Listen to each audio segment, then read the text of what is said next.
got up before dawn just to bring you Top of the morning from beautiful downtown Boston. On top of the morning. The top of the morning to all of you. Hi. Top of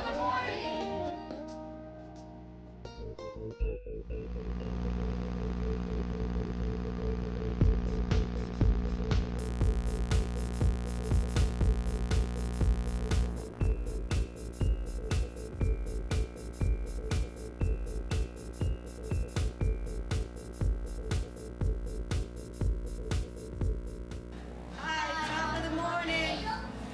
And I especially want to welcome you to Salem, Massachusetts. This is one of the oldest communities in the United States. This year we're celebrating our 381st anniversary. We were founded in 1626 by a guy named Roger Conant. Now Roger Conant actually came over here to the New World from London with his wife and his son 3 years earlier in 1623. But he went down Cape Cod first. Cape Cod is south of here, that's right straight ahead. He went to Plymouth. Then he went on up to the Nantasket. While he's in the Nantasket, he joined the Dorchester Company. They asked him to go settle Cape Ann. Well, Cape Ann is north of here. That's to your rear. That's where you find Gloucester and Rockport. After one miserable winter in Cape Ann, anybody see the movie A Perfect Storm? It's Cape Ann every winter. Wind and waves. Imagine this guy's in a sailing ship, what he's going through. Come spring, he took 20 of his best settlers, and they sailed the 16 miles on down here to what we call Salem today. But when he got here, this place was already inhabited. There were Indians here, and they called this area Num Cave. Num Cave means place of three rivers. That's three freshwater rivers flowing right into our inner harbor. Well, the Indians and the settlers got along swell, no problems at all. The Indians showed the settlers where to put their houses. They showed them the good fishing spots. And 3 years later, 1629, a ship of church ministers came over from London, and on board was a Reverend Higginson. Well, Reverend Higginson can't get over how peaceful it is. The Indians and the settlers get along so well, he had to write back and tell the king about it. In his letter to the king, Reverend Higginson used the biblical Hebrew word shalom. Shalom means peace. From the word shalom, or salim, evolved the name Salem. And we do consider ourselves a city of peace. You'll see it on bumper stickers and signs and postcards all over town. Now this first house we're coming up to will be on your right as we turn the corner. It's a great building. I want to apologize. It's privately owned. It's in a terrible state of disrepair, but it is the Grimshaw House. It's named from Nathaniel Hawthorne, our local author and poet's book, Dr. Grimshaw's Secrets. In this house lived Nathaniel Hawthorne's future bride, Sophia Pinkley. She was the youngest of three girls. Her next older sister, Mary, married Horace Mann. And in conversation between Horace Mann and Mary Peabody in that house, public education in America was developed.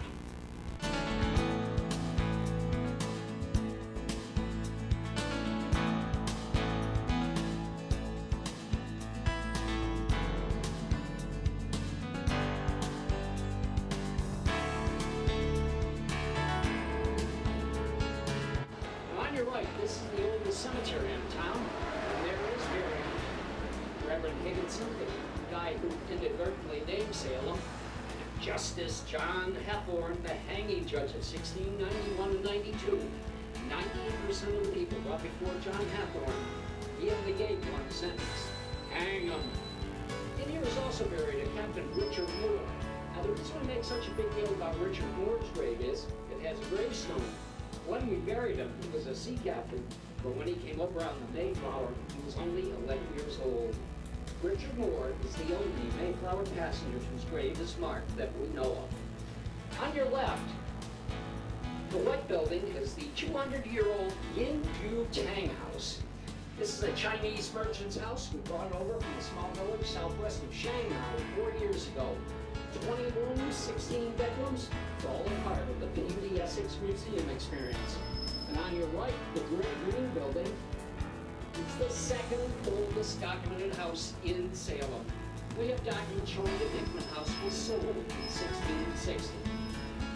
Then on your right front is a great big modern 12-story senior citizens apartment building.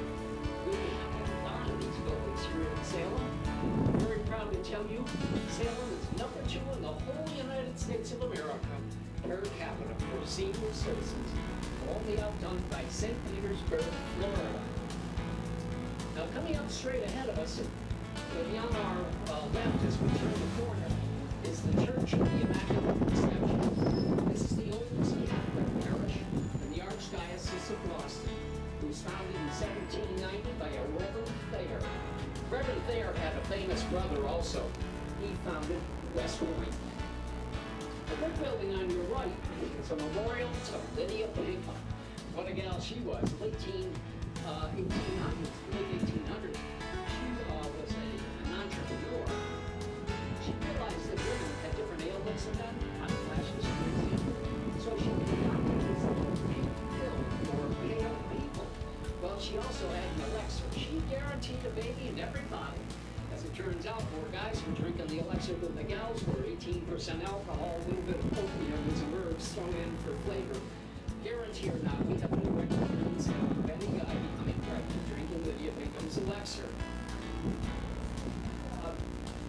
Coming up on your right will be a replica of the Friendship. The original Friendship was the very first sailing ship to sail from Salem to China, 1797. You can go on board that ship. It's part of the National Park Service. And then on your right are 2 of the remaining wharves from the 17 and 1800s. Now there is a difference between a pier and a wharf. Pier, freestanding structure, pilings, water will go right under it. A wharf, on the other hand, is a solid landmass that sticks out into the water, held back from erosion by boulders or logs. Here in Salem, we had all wharfs. In our heyday, we had over 47 wharfs. Now on your left, this is the 3rd and final customs house built in Salem. After this building was built, the industry started to decline. Nathaniel Hawthorne, our local law firm builder, had a politically appointed job in that building. Had the office to the left of the front doors. All he had to do was sit in that window, watch the ships coming and going, and send out the tax collector. He's bored out of his mind. He's sitting up there writing short stories and books. On company time, he got fired. But that was just the catalyst he needed to get himself published. Then on your front left is the very first brick building built in Salem. All those bricks were handmade in England and came over as ballast on ships. That house was given to Eliza's Cascatur, the first known American millionaire. In the late 1800s, or mid-1800s, we had over 50 sailing ships sailing around the world. And then on your left, the gray building, you realize these merchants not only owned the ships around the world, they also owned the stores on land of Salem when they came back. And really shall we talk about that building and mixed company and have a bit of a devious reputation. It's reputed to have had special entertainment for the sailors on the 2nd floor. We believe in bingo. We heard an awful lot of bingo. Now, heading in down past the House of the 7 Gables, that'll be coming up on your right. This building was built in 1668 for Captain Turner and his family. They lived here 3 generations. Then they sold the house to the Ingersolls. Susanna Ingersoll was Nathaniel Hawthorne's cousin. And when Nathaniel was supposed to be working down the street, he wasn't. He's out here shooting the breeze with his cousin. She's telling him all the dirt going on in town. That's where he got a lot of material for short stories and books. Even the story, The House of the 7 Builders, was related to Nathaniel Hawthorne by his cousin, Susanna Ingersoll. He wrote the book, but she told him the story. Now, on your left, the gray building with the black and gray awnings. I don't want to tell you about it till we're rolling, because we got the kids on board here. It's the oldest candy company in America. Founded in 1806 by a Mrs. Spencer. Mrs. Spencer was a widow lady. She lived over in England. She was on board a sailing ship. She sailed all the way across the Atlantic Ocean over here to Salem. The ship got just offshore here and it sank. Well, everybody on board got rescued, but when we brought them ashore, they didn't have a thing to their name but the clothes on their back. Didn't take long for word to get around town. Mrs. Spencer knows how to make candy. So the citizens of Salem took up a collection, bought her a barrel of sugar, a barrel of molasses, and we set her up in business. Here it is, 200 years later, her candy company's still operating. She made a blackjack and a rock of Gibraltar. Those candies are still served at that candy store. Now, remember Eliza's Askew, first millionaire in America, 50 sailing ships? The flagship of his ship was called the Grand Turk. Now, I've never met you folks before in my life, but I dare say every one of you have seen a picture of Eliza's Askew of his Grand Turk at one time or another in your life. Courtesy of on the Blue Spice Cologne, the Grand Turk. Isn't it easy how we see history and we don't know what we're looking at? On your right is our power plant. And you see that short smokestack? There are 2 smokestacks there. 1955.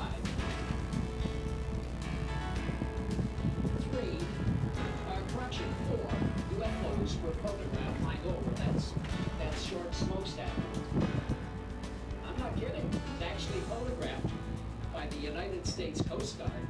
If you want to see a picture of it, it's on UFO.com. Now, in a moment, we get around the corner, it's going to be Smith Pool. It's a saltwater pool. It was given to the citizens of Salem by the Smith family.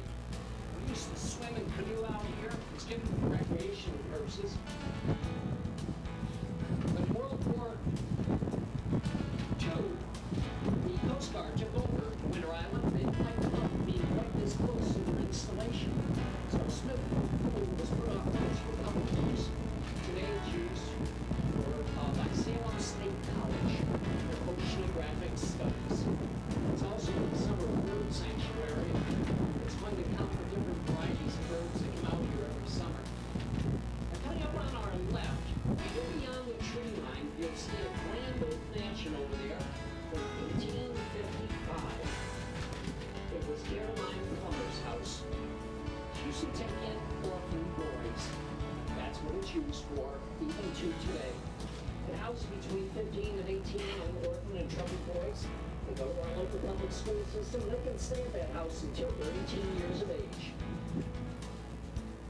Now, granted, these young men have a bit of a hard start in life, but that's the outer harbor there. In the summer, they have the best private beach in town. We're going to be pulling on to Winter Island in just a moment. We're on a causeway right now going to the island. Remember, in colonial days, this was a place where they built ships. Then World War II, this was a Coast Guard seaplane search and rescue station. Today, you can bring Winnebagos, trailers, pitch tents out here. This picnic table on the right, all summer long. Every summer, the very pitchy over there. They laugh, everybody's tickled by it. You know, these people don't have a clue. They're pitching their camp at Executioner's Hill. Now, we didn't hang anyone out here. In the late 1600s, or the late 1600s, we hanged accused, which is a gallows hill. That's across town. We'll see that a little later in the tour. And in the 17 and 1800s, if you committed a crime in Salem so serious, you're given the sentence death by hanging. Right back there where that picnic table is where we did it. On your far right is a hangar for seaplanes, World War II. We use this hangar of these seaplanes in Winter Island as spotters when we're looking for German subs offshore. You can see us up from the sky, but only you could from the surface of the water. We don't know what we're going to do with this building either. I'd like to be a music bar myself, so look back there, there's where that beer garden is. That right there will be the music hall. I got this one big bell. On your right is Inner Harbor, 3 rivers, fresh water flowing out to sea. And then in the morning, on your right is Outer Harbor. And this is the Atlantic Ocean, salt water flowing in. Now this is the third of the 4 lights that take you from Outer Harbor to Inner Harbor. This is the Pickering light. And if you look out beyond the Pickering light, behind the Pickering light is an island.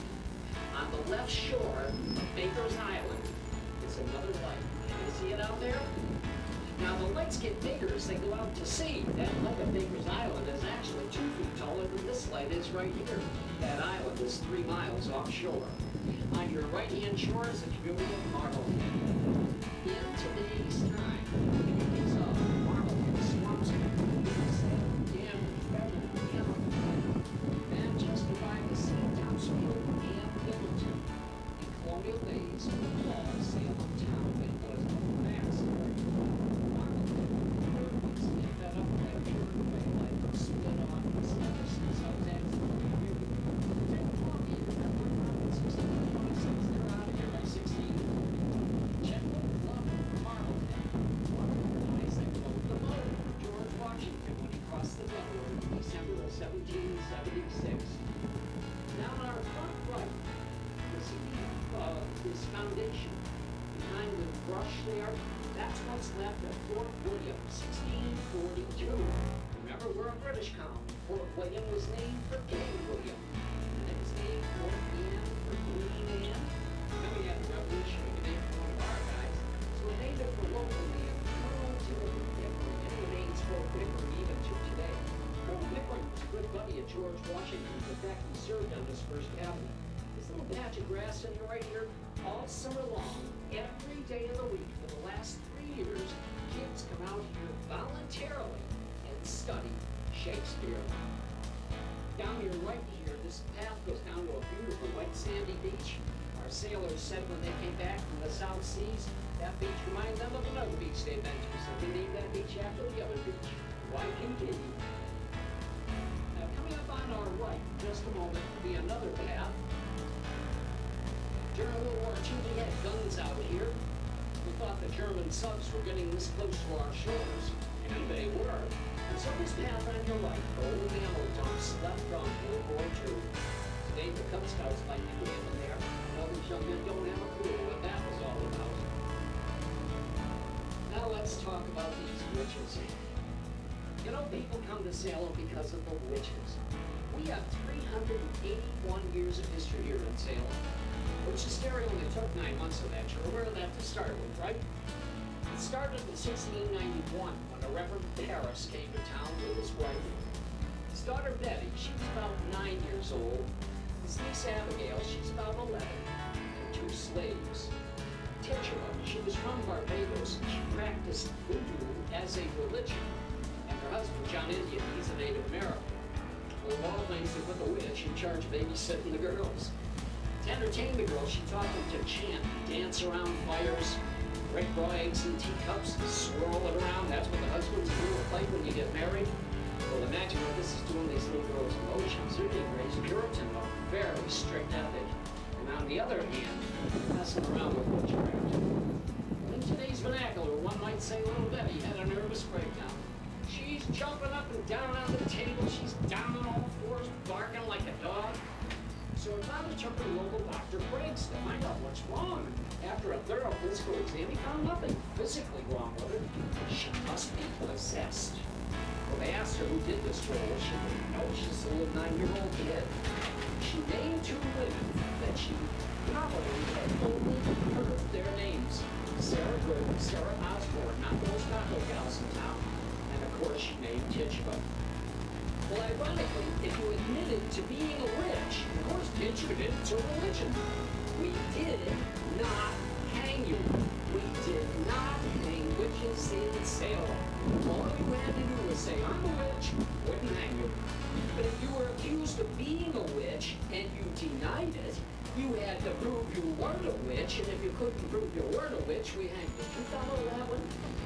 Before the matter was over, we had hanged 19, crushed 1 to death. We even hanged 2 dogs as witches.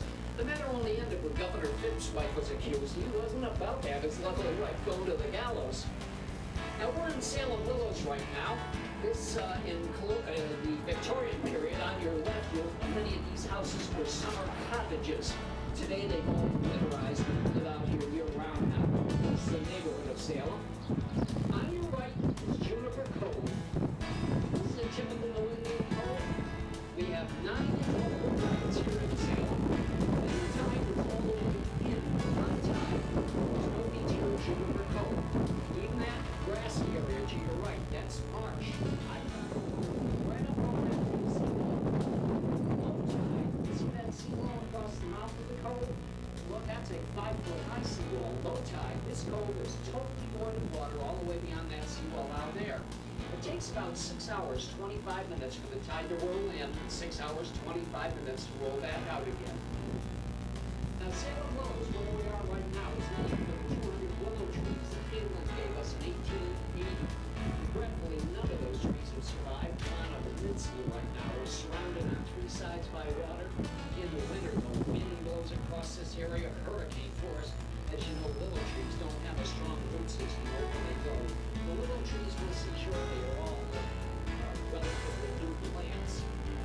On the right, the brown building, look up to the top, is the Widow's Watch, all the way up to the top. Anyone know the difference between a widow's watch and a widow's walk? Actually, the same thing. The only difference is a widow's watch, they spent more money on it. They put glass windows in. A widow's watch, the same thing without the glass. Now, in 1881, the Numcake Rail Company built a trolley. Now, like this, when on railroad tracks, from Boston, it's on our left, 20 miles north, all the way out to the right here to the end of this little peninsula. And on hot summer days, the Victorians to get off the road to Boston, they'd come out here, they'd play at the arcades and dance at the pavilion. They'd sit on the lawn and listen to music and go around in the inner harbor. There's an indoor carousel down here with hand-carved wooden animals from the 1800s. All these years later, we're still coming out here for those same activities. Look at this, on a day like today, it's just the beginning of spring. We got people around here already. At the end of this port, or peninsula, it's not a wharf actually, it's a peninsula. At the end of this peninsula, you can go out on whale watching tours. You can also go deep sea fishing. And then on your right, over in the back, you can see our little concert area. Now, across the harbor, on your right, is the community of Beverly. Remember, Beverly was part of Salem town in colonial days. When you're driving into Beverly, just over that bridge, there's a big sign that says, "Welcome to Beverly, home of the American Navy." But whenever you're driving in the only problem with that is when you're driving in a Marblehead, you'll see the same sign. What happened was, in 1775, Okay. Marblehead men using Marblehead lumber built the ship Hannah. It was captained by a Marblehead man. He named the ship Hannah for his wife, a Marblehead lady. That didn't sound right, did it? But it didn't receive the official naval pennant until it sailed around the bay and over to Beverly, and George Washington placed the pennant on its bow. Those two navies have been arguing over the American Navy for 200 years. Now, don't tell anyone I told you this. That farm Bethany in front of me right out of town.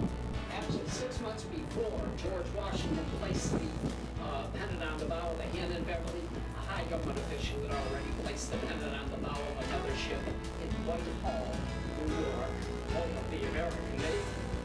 Well, then why don't we teach that then? Who was this high government official?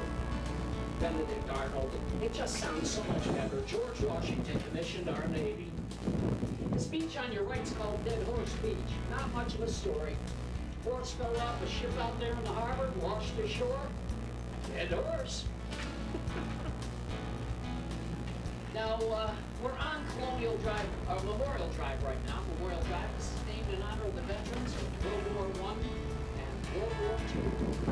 All the land you see for the next little ways was owned by the city of Salem. We offered it to the veterans of World War I and World War II for $1 a building lot. Nobody took us up on it. They said it was too far from town and too close to the water. So we offered it to the veterans of the Korean conflict for $15 a building lot. We have a few takers. You know what this land goes for today? I'm talking just the lot, not the house. $250,000 a lot. You know why? Because it's a little ways from town, it's close to the water.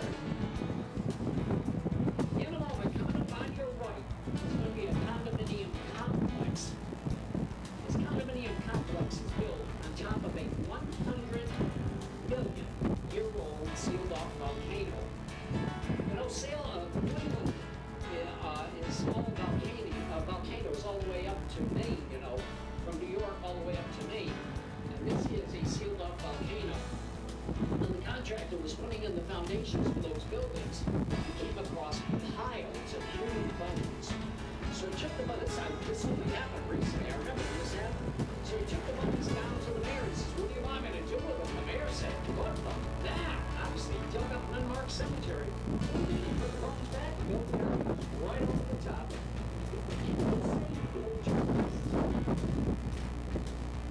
On our right front are the beautiful blue onion domes of St. Nicholas Russian Orthodox Church. This church, St. Nicholas, is the mother church of the Russian Orthodox faith in America. Do you remember that Reverend Bentley, the guy with the diaries? Remember I said?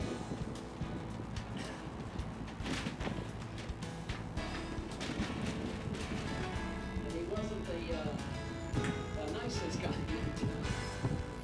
We still have Reverend Bentley's diaries here in Salem at the Phillips Library, part of the PBS Museum. He says the very first streaker in America, right here on this street, started right back there at that intersection. 1680, mind you. Yeah. The Quakers were being put upon by the Puritans. Puritans are robbing the Quakers' homes, stealing the Quakers' land. They're even doing some vigilante hanging. A young Quaker woman by the name of Deborah Wilt, in protest, 1680, went to the end of the street, dropped her dress to her waist, and ran the whole length of this street bare-chested.